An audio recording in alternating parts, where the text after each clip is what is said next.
안녕하십니까, 정성산TV입니다. 지금 선관위 완전히 뒤집어졌습니다. 선관위는 해체만이 정답입니다. 소쿠리 투표 책임자의 1급짜리 연고지 챙겨준 선관위. 지난 20대 대선 사전투표에서 벌어졌던 이른바 소쿠리 투표 논란과 관련해 당시 선거관리 책임자였던 전 중앙선거관리위원회 선거정책실장 A씨에 대해 선관위가 솜방망이 징계를 내리고 관련 여론이 잠잠해진 뒤 A씨를 연고지인 충북선관위 상임위원으로 발령한 사실이 감사원 감사에서 드러났습니다.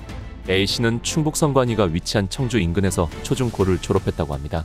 감사원의 감사보고서와 본지 취재를 종합하면 2022년 3월 소쿠리 투표 논란이 벌어진 뒤 선거정책실장으로 공직선거 절차 사무를 총괄관리하던 A씨는 그해 7월 경기선관위 상임위원으로 발령났습니다.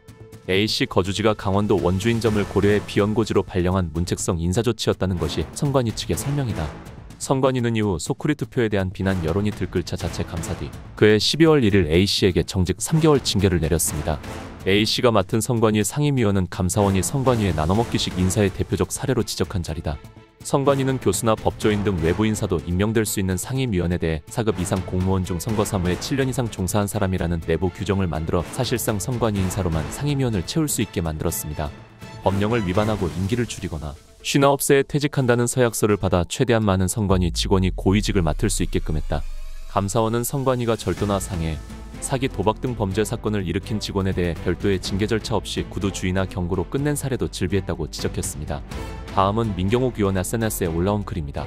선관위 1급 공무원 일수가 무려 21명입니다. 대한민국에서 공무원 1급짜리는 행정조직의 최상위 계층으로 극소수에게만 허용되는 영예로운 위치입니다. 이들은 각 부처의 실장급 이상으로서 정책 결정 과정에서 핵심적인 역할을 수행하며 부처의 방향을 실질적으로 이끄는 위치에 있습니다. 따라서 1급 공무원은 단순한 관리자가 아닌 국가 운영의 중추를 담당하는 최고위 관료로서 막대한 권한과 책임을 지닙니다. 다른 부처는 어떤가요? 기획재정부는 4개, 행정안전부는 3개, 국토교통부 3개, 교육부는 2개, 중소벤처기업부는 1개밖에 없는 1급짜리가 선관위에는 21개나 있다는 건 확실히 큰 문제가 아닐 수 없습니다. 이것들은 이번 기회에 폭파시켜서 가루로 만들어야 합니다. 기생충보다 더한 혈세 빨아먹는 집단 선관위 대한민국의 거머리입니다. 미국 인구 3.5억 선관위 직원 약 300명, 인도 인구 14억 선관위 직원 약 550명, 중국 인구 14억 선관위 없음, 한국 인구 0.5억 선관위 직원 3,000명, 심지어 저 3,000명이 지방직 공무원 부려먹으면서 선거 진행했습니다. 이뿐만이 아닙니다.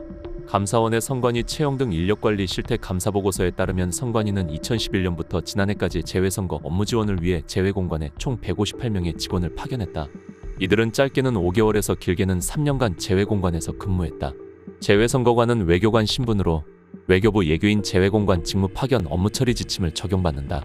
지침에 따라 재외공관 파견 직원은 파견 전 일정 기준 이상의 공인 영어 성적 토익 점수 790점 이상이나 해당 국가 언어 시험 성적을 제출해야 합니다.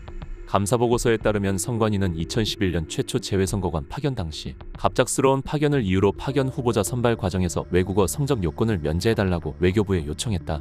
이에 외교부는 최초 파견자에 한해 외국어 요건을 면제했다.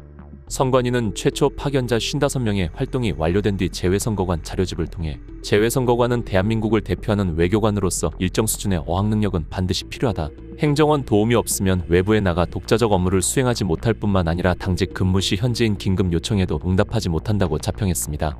그러나 선관위는 이후 내부 규정을 개정해 단기 파견 직원에 대해서 외국어 요건을 면제한 것으로 나타났습니다. 2015년 4월 선관위 공무원 재외공관 파견 규정을 개정해 2년 미만 단기 재외선거관의 경우 외국어 요건을 충족하지 않아도 파견 후보자 선발이 가능하도록 했다. 외교부엔 재외선거사무 특성상 외국어 능력보다 선거관리 능력이 중요하고 한국어를 구사하는 재외국민을 대상으로 업무를 한다는 등의 이유를 들었습니다. 이에 따라 10년간 선관위 직원 97명이 어학점수를 제출하지 않고 재외공관에 파견됐습니다. 해외 파견 공무원이 어학점수 제출을 면제받은 건 이례적이라는 평가가 나온다. 선관위는 감사원의 재외선거관의 주된 업무가 한국어를 구사하는 재외국민을 대상으로 하는 것이어서 어학 능력이 필수적으로 요구된다고 볼 수 없다는 취지로 해명했다. 그러나 감사원은 기본적 업무 수행을 위해 외국어 능력이 필수적이고 선관위도 재외선거관 자료집을 통해 이 사실을 스스로 인정하고 있다고 지적했습니다. 감사원은 2023년 5월 선관위 전현직 고위간부 4명의 자녀가 경력 직원 채용 과정에서 특혜를 받았다는 의혹과 관련해 선관위 감사에 착수했습니다. 이런데도 조사하지 말라고 하는 단체나 당이 있다는 게 말이 된다고 생각합니까? 왜 윤석열 대통령이 계엄을 했는지 아시지 않겠습니까? 제대로 조사하면 얼마나 터져나올까요? 안녕하십니까? 정성상 감독입니다. 갑작스런 고열과 기침, 독감 증상으로 병원을 찾았더니 급성 폐렴에 걸렸다는 진단을 받았습니다. 급히 병원에 입원해 치료 중입니다. 유튜브 수익 창출 정지에 직원들 급여와 운영비를 마련하기 위해 여러 가지 아르바이트를 하다 결국 폐렴을 만났습니다. 제가 걸린 폐렴은 진균성 폐렴이며 일명 아스페르길루스 폐렴이랍니다. 외부 감염으로 생기는 병으로 기침, 구토, 고열, 폐기능 저하 등 치명적인 병으로 입원 후 현재까지 진균포자, 항생제 집중 치료 중입니다. 매일 맞으며 악으로 깡으로 버텨가고 있습니다. 힘들고 괴롭지만 정성산TV 후원자분들과 시청자분들을 생각하며 악착같이 병마와 싸우고 있습니다. 지금의 정성산TV 영광의 과정이겠죠? 이겨내겠습니다. 감사합니다. 앞으로 더 가열차게 소식 전하겠습니다. 다음 시간에 뵙겠습니다. 정성산TV 좋아요, 구독, 알림 설정 부탁드립니다. 감사합니다.